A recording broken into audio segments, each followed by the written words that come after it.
J'espère que vous allez bien, que vous êtes bien réveillés, que vous me voyez bien, que vous m'entendez bien pour ce moment de café com. Ah bah voilà, je crois que c'était un peu décalé au début, donc je disais bonjour, j'espère que vous allez bien, que vous m'entendez bien, que vous me voyez bien, que vous êtes bien réveillés ce matin, un peu gris, pour ce moment d'échange Café Com en ligne, mais tout aussi matinal, voilà, de ce matin.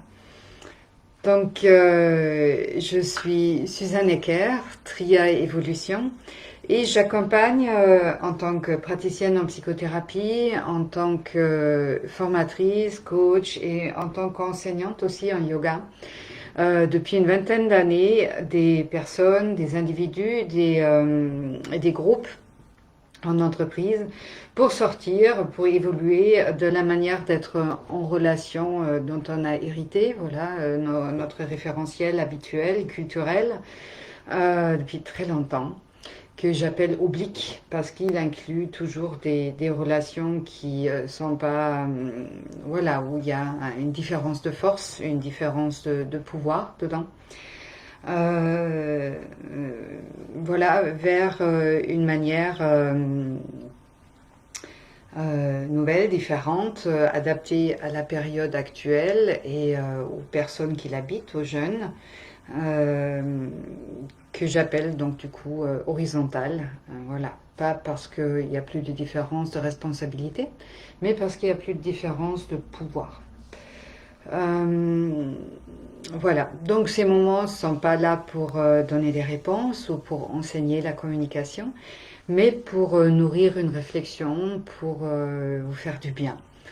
Voilà, et pour entendre des textes jolis, agréables, voilà, à partir desquels j'ai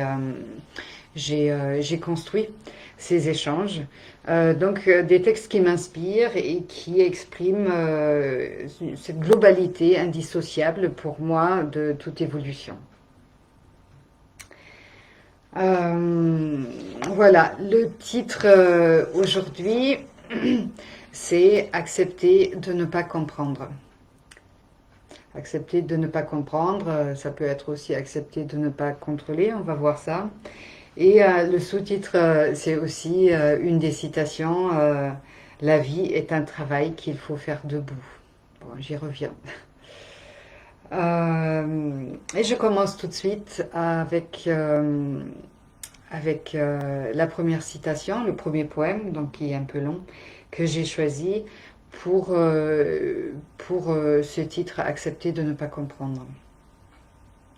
C'est un poème ou voilà une réflexion poétique de Gundun Rinpoche que vous trouvez dans le livre Instructions spontanées. Le bonheur ne se trouve pas avec beaucoup d'efforts et de volonté, mais réside là tout près, dans la détente et l'abandon. Ne t'inquiète pas, il n'y a rien à faire. Tout ce qui s'élève dans l'esprit n'a aucune importance, parce que n'a aucune réalité. Ne t'y attache pas, ne juge pas. Laisse le jeu se faire tout seul, s'élever et retomber, sans rien changer, et tout s'évanouit et commence à nouveau sans cesse. Seule cette recherche du bonheur nous empêche de le voir. C'est comme un arc-en-ciel qu'on poursuit sans jamais le rattraper, parce qu'il n'existe pas, parce qu'il a toujours été là, et t'accompagne à chaque instant. Ne crois pas à la réalité des expériences bonnes ou mauvaises. Elles sont comme des arcs-en-ciel. À vouloir saisir l'insaisissable, on s'épuise en vain. Dès lors qu'on relâche cette saisie, l'espace est là, ouvert, hospitalier et confortable. Alors profites-en. Ne va pas chercher dans la jungle inextricable l'éléphant qui est tranquillement à la maison. Rien à faire, rien à vouloir, rien à forcer. Et tout s'accomplit spontanément.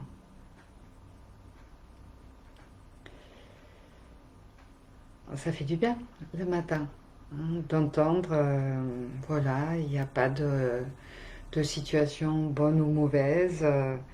Le bonheur, il n'y a rien à faire pour, juste se détendre, rien à faire, rien à forcer, rien à vouloir. Tout s'accomplit spontanément parce que tout est là, déjà. Voilà. C'est dans ce sens-là qu'on va aller. Et puis cette énergie-là, si vous regardez ceci maintenant ou en replay un peu plus tard, le matin, ça vous accompagnera dans la journée, je l'espère, avec une vibration sérénisante. On va continuer dans cette énergie-là avec un texte qui est gravé dans un institut de réadaptation à New York et dont l'auteur n'est pas connu, n'est pas transmis. J'ai demandé à Dieu la force pour atteindre le succès. Il m'a rendu faible, afin que j'apprenne humblement à obéir. J'ai demandé la santé pour faire des grandes choses. Il m'a donné l'infirmité pour que je fasse des choses meilleures. J'ai demandé la richesse pour pouvoir être heureux. Il m'a donné la pauvreté pour pouvoir être sage. J'ai demandé la puissance pour obtenir l'estime des hommes. Il m'a donné la faiblesse pour que j'éprouve le besoin de Dieu. J'ai demandé un compagnon pour ne pas vivre seul. Il m'a donné un cœur afin que je puisse me réjouir de toutes choses. Je n'ai rien eu de ce que j'avais demandé, mais j'ai reçu tout ce que j'avais espéré. Presque en dépit de moi-même, les prières que je n'avais pas formulées ont été exaucées. Je suis parmi les hommes le plus richement comblé. Accepter de ne rien, accepter de ne rien, au secours, accepter de ne rien comprendre, c'est bien ça.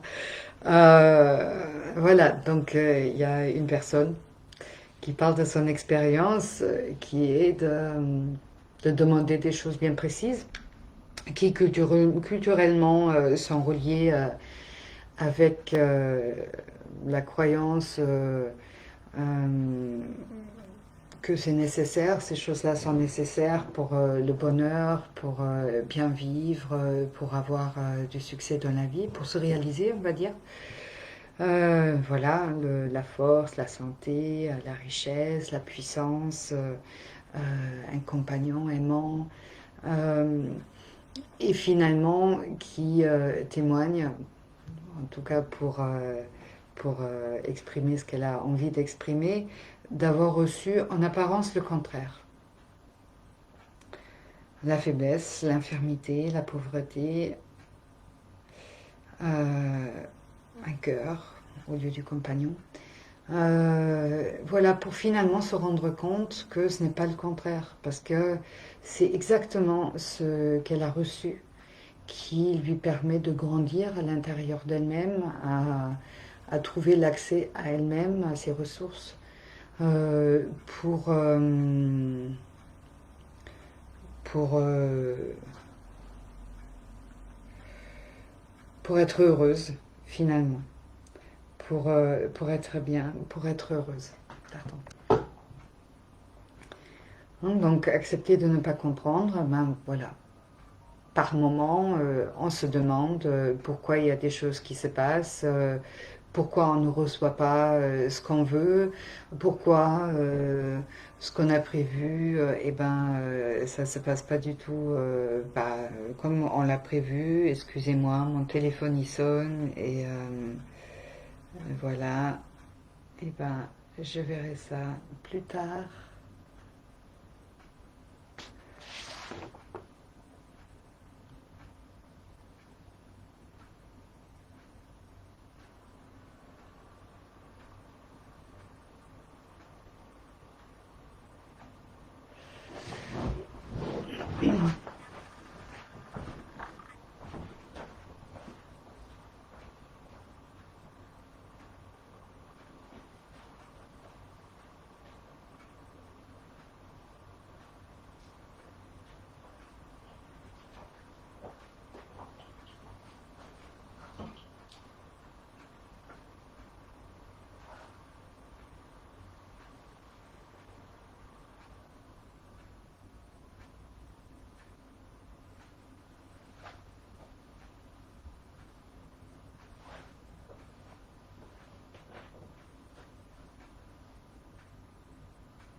Bon, je reviens. Finalement, voilà, les choses se sont résolues. Je sais pas du tout, voilà, ce qui s'est passé. Je suis désolée. Ben voilà, c'est ça le live.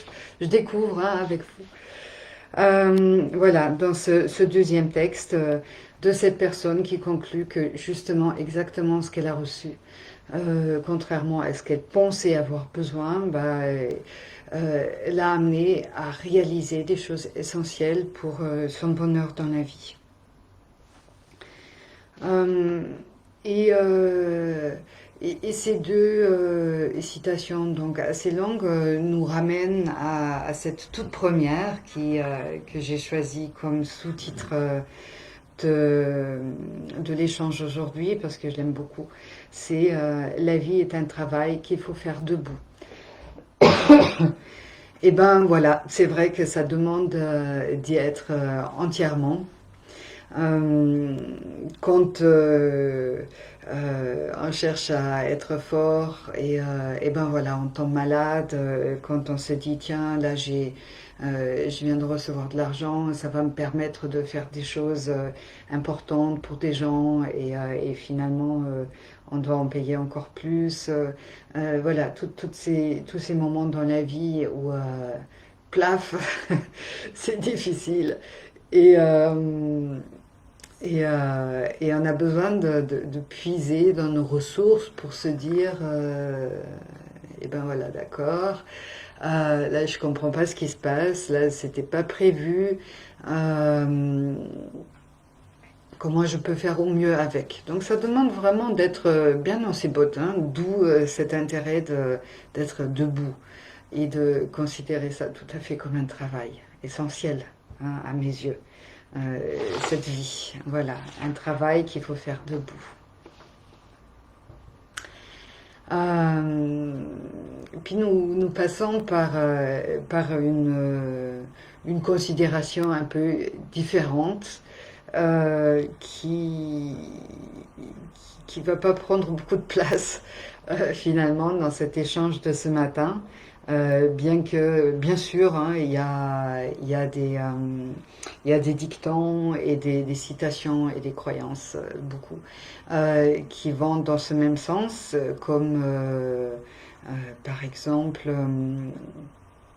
quand on veut, on peut.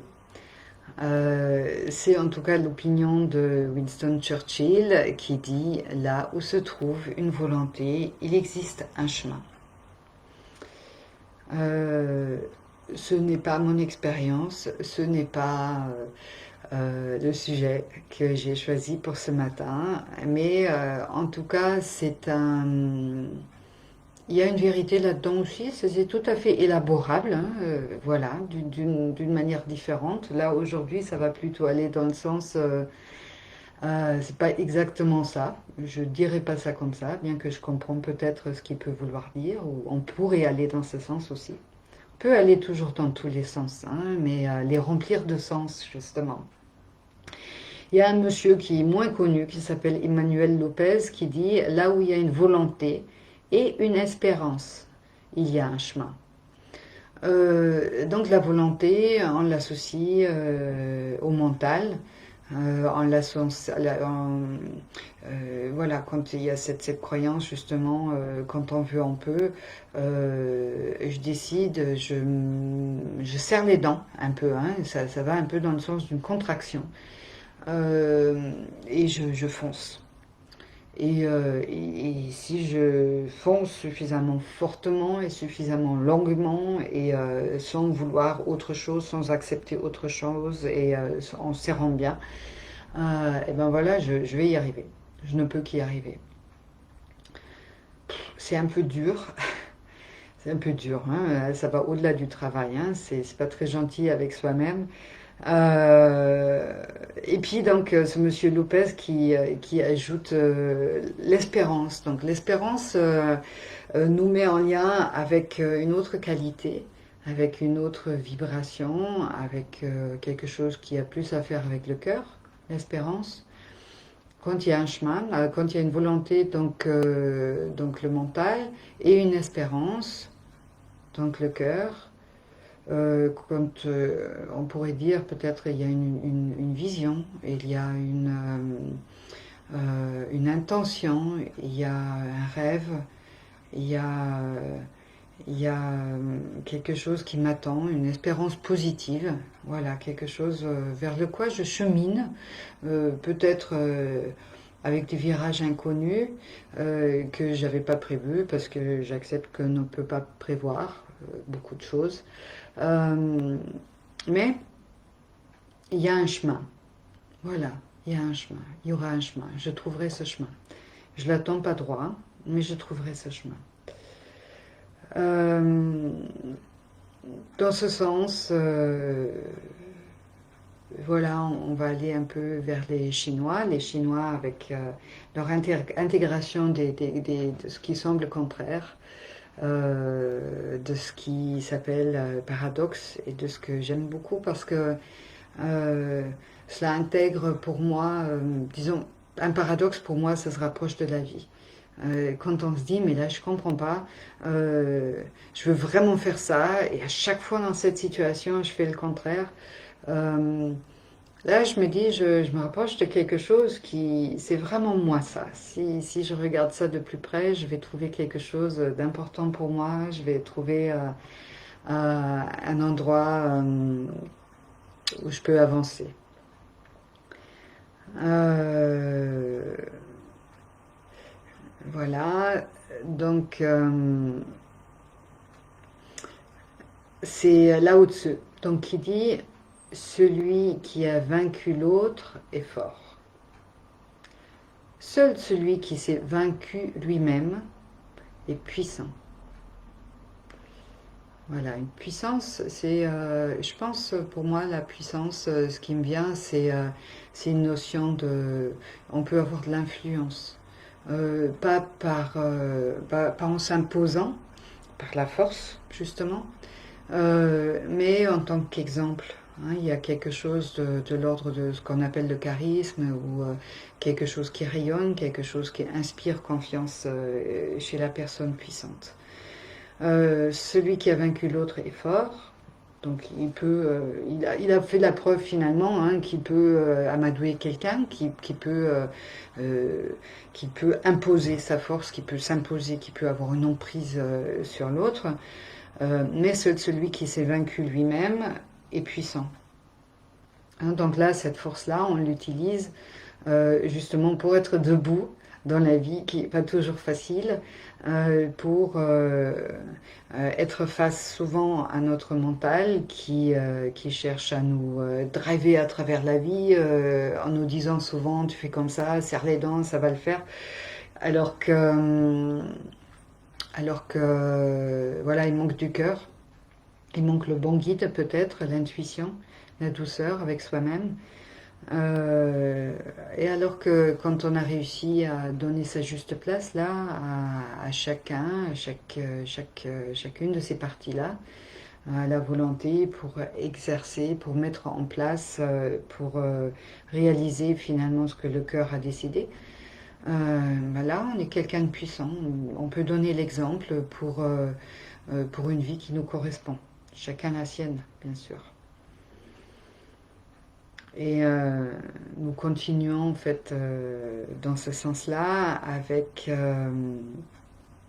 la dernière citation pour ce matin. Il y en avait beaucoup. La volonté est un mur et non une marche. Donc c'est un proverbe chinois. La volonté est un mur et non une marche. Et ça va donc dans la même, sensiblement dans le même sens que le précédent. Euh, Et il stipule, voilà, quand on se contracte, quand on veut, et bon, on se trouve le nez devant un mur.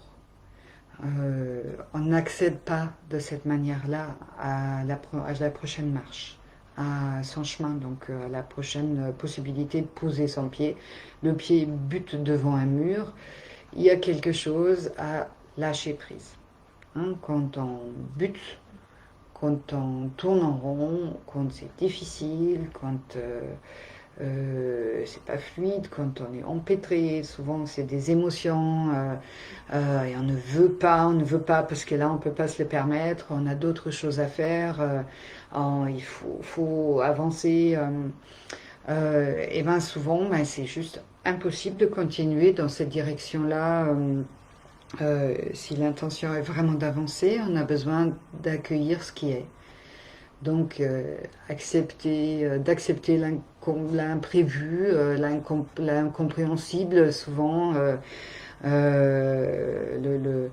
celui qui n'est pas aimé. Voilà, comme tout au début, c'était arrêter de classer des situations en bonnes ou mauvaises. Bon, là, c'est mauvais, hein, je veux pas ça.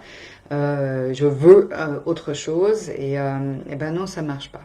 Donc, il est important dans ces moments-là vraiment d'accepter ce qui est là et de l'accueillir comme étant ce qui se passe là maintenant, ce qui est maintenant à cet instant-là, là où je suis, comment j'y suis, là où sont mes pieds, et ben il se passe ça. Je suis habitée par là, mon corps il est dans cette forme, dans cet état. Euh, et en général, quand on accueille ce qui est, et ben ça s'intègre, ça suit son cycle, voilà, ça prend beaucoup de place et puis ça va décroître et ça va laisser de la place à autre chose. Voilà.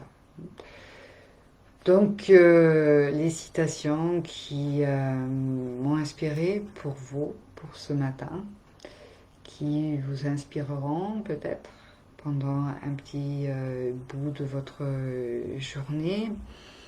Quoi faire avec ça maintenant par rapport à la relation, par rapport à notre manière de communiquer. Pour moi, c'est quasiment pareil, hein, la manière d'être en relation et la manière de communiquer. C'est vrai que je l'utilise souvent de cette manière-là, euh, parce qu'il me semble que une manière de communiquer, ce n'est pas qu'une manière de parler. Voilà, hein, on l'a abordé. Il y a ces 93% de non-verbal hein, qui sont quand même une très très très très grande partie de ma communication. Et, euh, et donc, c'est eux, c'est ceux-là, c'est 93% qu'il s'agit à connaître et puis à assumer souvent et à accueillir sous forme de peur, de croyance, euh, de timidité, de voilà tout ce que l'on est, hein, qui fait qu'on rougit, qu'il y a des choses qui nous rendent nerveux, nerveuses, qu'il y a des trucs qu'on n'arrive pas à faire, vraiment pas, ou qu'on n'arrive pas à dire, ou qui nous déboussolent vraiment quand on essaye d'aller dans ce sens. Voilà, on a besoin de se rapprocher en fait de ce non-verbal pour s'apprivoiser un peu mieux, pour se connaître mieux. Hein. Donc c'est ce qu'on appelle le développement personnel, hein, de, de plonger dans cet inconnu, euh, dans cet inconscient. Pour, ça demande du courage, hein, c'est vraiment quelque chose à faire debout. Euh, pour y voir plus clair, pour se rendre compte que finalement, ah ouais, ouais, voilà, c'est ça, c'est à cause de ça, c'est avec ça que je fonctionne au quotidien. Tiens, bah ça, je vois bien d'où ça vient. Je l'ai beaucoup entendu quand j'étais petite, par exemple. Ça, c'est vraiment une croyance familiale, ou chez moi on fait comme ça, sinon c'est pas possible. Euh, voilà, donc euh, on communique avec tout ce qu'on est. Et c'est pour ça que pour moi, communiquer, c'est plutôt une manière d'être. Et avec cette manière d'être, on est en relation avec soi en premier, et puis avec les autres, bien sûr. Et voilà, donc qu'est-ce que cette acceptation de ce que l'on ne peut pas comprendre et ni contrôler amène à notre manière d'être en relation. Euh, voilà, souvent aussi on est dans les relations. Il y a quelqu'un il n'y a pas longtemps qui disait souvent on en fait trop dans la relation. On en fait trop, pourquoi? C'est parce on ne s'aime pas assez, on ne se fait pas suffisamment confiance. Euh, et donc, du coup, on fait des choses pour être aimé, on fait des choses pour se profiler, on fait des choses pour être entendu, on fait des choses pour être apprécié. Euh, mais on n'est pas soi à ce moment-là, on fait pour l'autre. On n'est pas soi-même, on ne repose pas, on n'accepte pas, on n'accueille pas ce qui est là vraiment maintenant. Euh, En termes de communication, ça donne des communications compliquées parce que on est à ce moment-là pas congruent. Hein. Ça veut dire notre langage non verbal ne correspond pas à ce que l'on dit. Hein. Il y a notre corps qui peut être timide et, euh, et voilà. Et puis il y a un flot de paroles qui sort qui sont pas forcément si spirituelles, si intéressantes que ça. Voilà, ça marche pas en fait. Hein. C'est très difficile de faire pour. Et c'est vraiment ça qu'on est en train de dire ce matin. En tout cas, de mon expérience, hein, ça marche pas du tout. Hein. Vous verrez pour vous et j'aurai avec grand plaisir, je recevrai avec grand plaisir vos commentaires. Euh, voilà, ça ne fonctionne pas parce que nous ne sommes pas des êtres, on n'en est pas des machines, on n'a pas des boutons pour régler. Tiens, aujourd'hui, je choisis, j'allume déjà. Puis aujourd'hui, c'est cette couleur-là sur laquelle je vais m'exprimer. Et puis le volume un peu plus haut aujourd'hui, c'est pas nous. Voilà. Nous, humains, on fait partie de la nature actuellement, qui se teinte de toutes les couleurs et que les feuilles tombent, sont déjà tombées sur certains arbres. Voilà. Moi, mes cheveux tombent aussi plus que d'habitude en automne, par exemple. Ça, c'est très embêtant. Ça s'arrête au bout de 15 jours, 3 semaines. Parce que nous faisons partie, en fait, nous faisons partie de ce fonctionnement cyclique, saisonnal, saisonnier. Voilà, on est en pleine forme en été, euh, quand les journées sont longues, quand il fait chaud, notre corps il a besoin de moins d'énergie pour s'occuper de son fonctionnement, sauf quand il fait trop chaud. Et puis voilà, il y a beaucoup, beaucoup, beaucoup de potentiel, de possibilités d'évolution dans ces moments-là d'été. Et puis après, il y a l'automne qui vient, avec cette contradiction qu'en même temps il y a la rentrée, hein, où on est censé partir à fond, et voilà, alors que l'automne va ramener notre énergie un peu plus en direction de notre ancrage, de notre habitation, de l'intérieur au noyau. Et tout dedans, ça, on va se trouver tout dedans en hiver. Euh, qui est un moment propice à la réflexion, au bilan, à la mise au clair, au rangement, à la mise au clair pour l'année d'après.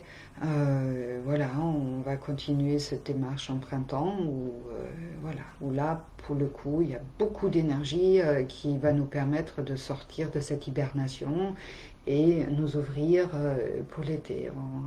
On fonctionne là-dedans, que l'on le veut ou pas. Euh, et, euh, et voilà. Donc c'est quelque chose à accepter. On peut essayer d'y opposer notre volonté. Euh, c'est fatigant, tout comme c'est fatigant de voyager en hiver dans un pays où c'est l'été. Ça demande énormément d'énergie à 2 reprises, donc du coup au corps de s'adapter à un environnement voilà, qui le sort complètement de son rythme. C'est pas seulement le jet lag, c'est tout, hein. C'est l'environnement, c'est l'alimentation, c'est la lumière. Voilà, tout est différent et on va forcément y réagir. Le corps va y réagir avec de la fatigue, euh, pas faim par exemple, ou pas envie, alors qu'il faudrait en profiter parce qu'on est en vacances. Voilà. Donc, tout ça pour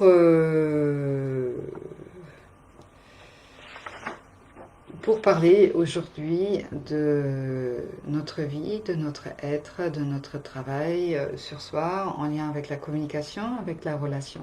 Accepter de ne pas comprendre, parce que la vie est un travail qu'il faut faire debout. Il faut faire être debout, c'est bien. Après, on peut accueillir ce qui arrive. Vous pouvez me faire donc laisser des commentaires maintenant ou plus tard. J'y répondrai.